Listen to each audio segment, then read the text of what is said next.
Good afternoon. This is Dr. Bill Wyatt again with the American Orthodontic Society, and I wanted to talk about a problem with deep bite cases or the retention of these cases.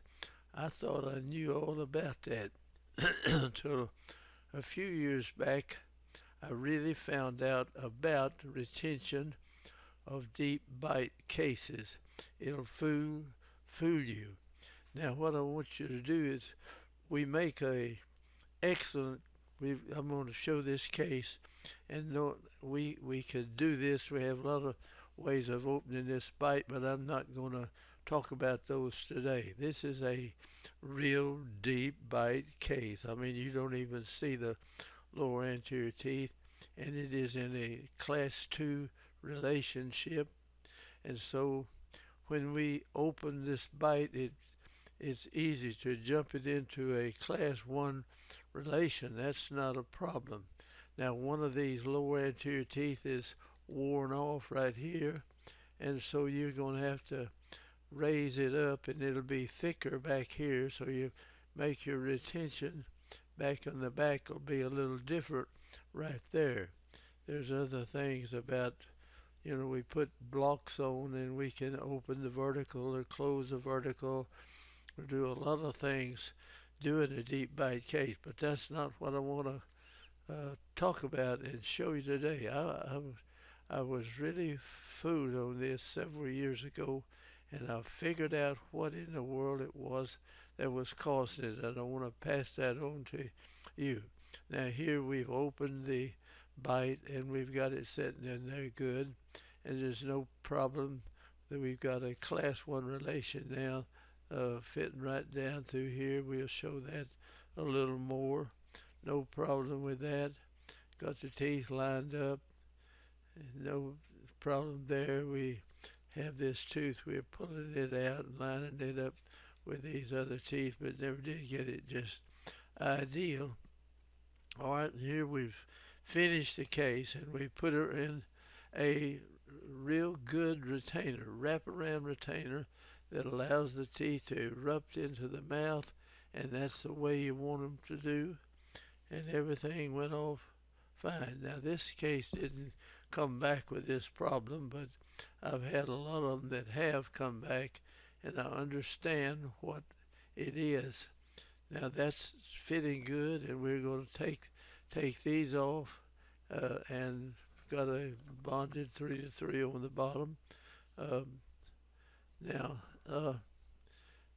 okay, that's the class 1. We'll show it better on down here. Now, here we put the retainer in, and we put a bite plate on the retainer. In other words, we put some soft acrylic in this area and let her bite together. And by the way, you don't bite together with your head back like that or this way. You bite with it just a normal position of it. If you lean forward, your bite's going to be more to class 3. If you lean back, it's going to be like class 2. But if you sit normally, you bite your teeth together in this little groove right in here, and that's good. There's nothing wrong with that. The teeth are free to erupt together. They're not, there's no blooming clasp going across the thing like that. And you can make these retainers where you can't hardly take them out if you want to. All right. Now, the lowers, we've got this off, and we'll put a 3 to 3 retainer down on the bottom, then take the brackets off. Now, this is a number 1 deep bite case. I mean, she's chewing the gum tissue right up here. This is shot from the back side of the model. We can't get if we had a camera, you could stick it in the mouth, and I guess you could do that and shoot a picture of that. But that is a deep bite case. And we open the thing beautifully well. There's no problem with that. Here it is in 1989, and there it is in 91. Now, that tooth right there could be trimmed a little bit and lined up, and I kept this bar right where I wanted it by putting some acrylic on the cuspid teeth right here. See, it keeps that bar in that position all the time. Now, I didn't have any problem with this lady. She kept a retainer in and did fine. But I've had a lot of people, not a lot, but some of them that have come back. Now, this was class 2, you see.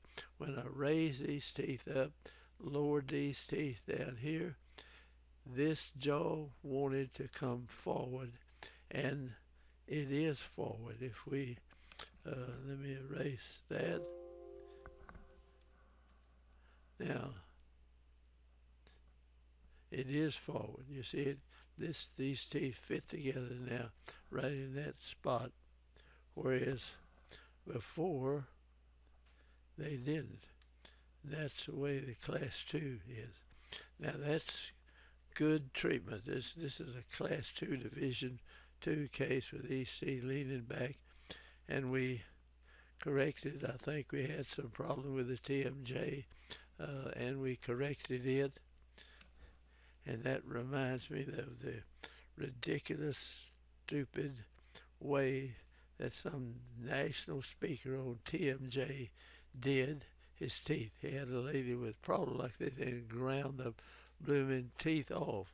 He didn't know that you could bring them forward and raise them up and lower these.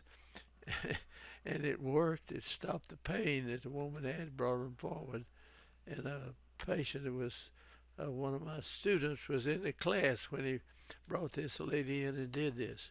That's just another story. But we want to cover the one about retention here.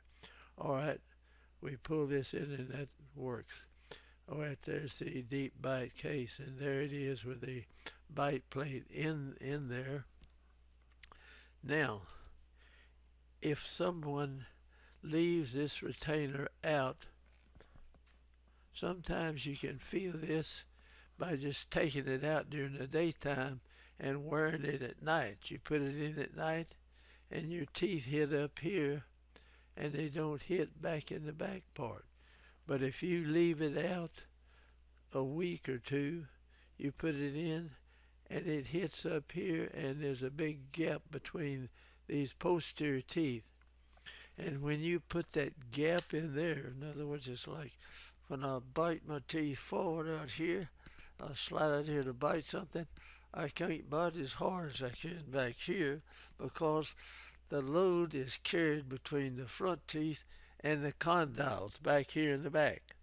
Now when a person leaves this out and their bite will deepen just a little bit and they put the retainer back in their mouth and the doggone thing hurts. And they're wearing it constantly, day and night. They swallow all the time, but when they swallow, the teeth hit up here, and these don't hit. When they're chewing, these never hit, and that throws a load back on the condyles back here, and the condyles the retrodiscal tissue that interferes with that, and you get temporomandibular joint problems with cases just taking the retainer out for a few minutes. And it's such an idiotic thing to think that orthodontics doesn't have some effect on the TMJ. That is so ridiculous. I can't understand how it would be. Now this is the teeth will erupt back up, or it'll deepen some. Or if they put their retainer in the mouth, they wear it, and it starts hurting. So they think, well, this retainer has got something that's gone wrong with this retainer. So if they come back in, a lot of times they just don't wear it anymore, and then the bite really deepens up. Or if they come in and they say this retainer is not fitting right, something happened to this retainer, save the models you make the retainer on. Don't even look at the thing at all. Just say, here is the model that we made this retainer on. Now let me see your retainer. And you stick it on there and it fits like a glove. Then you can say to them, ma'am, something has changed in your teeth. Up here, your teeth have erupted and it started closing back. And now when you bite to it hits out here and back on the joints, and it's a constant thing because you swallow, and every time you do, it hits back here. And when you chew or eat, it does the same thing. And so you take the retainer out, it quits hurting.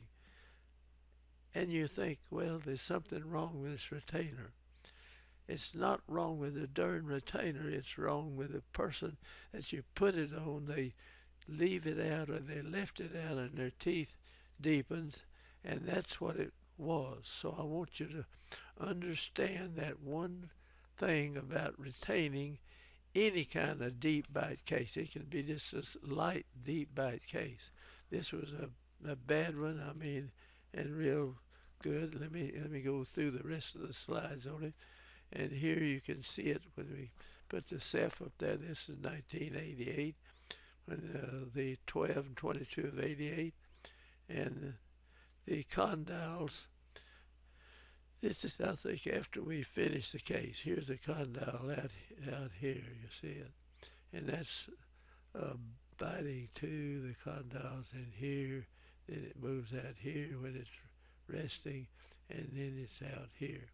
Now that's the way, those happen to be good pictures of the condyle, which most of the time mine weren't very good. But anyway, those, you can see the condyle just real plain like that. Now here it is in 88 with the deep bite case, and that's 80. This is, we just about opened it up. By 12 of 88 we have, and there's 91. Here's the lady. She's got a nice smile line. And there it is in 95. And 95, it's still class 1. It's staying in there. Now, if she wore this thing, which she does, if you look in here, you can see an imprint of this retainer up in her mouth. So she wore this thing. Now, you can take somebody who just left this thing out for a week or two, and they put it in and it hurts. But if they can stand the discomfort, it'll open the bite again and bring the teeth back almost originally where they were. But sometimes it's too bad on the teeth. And if that's the case, you have to put pads on the upper teeth back in here where they keep together, and that gives the condyles a little rest. And when they get all these down, then you take your pads off of these. And I'll bet you $1 to hold a donut that people doing deep bite cases do not fully understand this. And if you stick these blooming plastic things on teeth that you don't even have an idea, now some of the cases they can't. They don't pay enough to make a proper retainer. But you should make the retainer where the teeth are open to erupt into each other. And after wearing these cases for a while, you will see these teeth will be further down, and you won't see much space between the teeth. They will erupt together, and they kind of wear in there.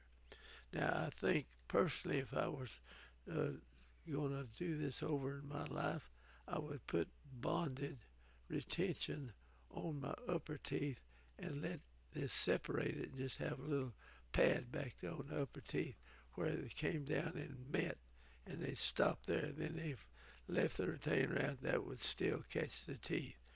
But I've done them over, and now most of the time they'll go down, and then the teeth will come back and touch the lingual side of these lower teeth. Will touch the lingual side enough to keep them from deepening anymore.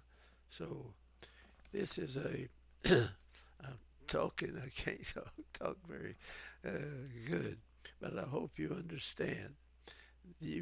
To understand deep bite cases is a heck of a lot more complicated than most orthodontists have any idea how it works like that.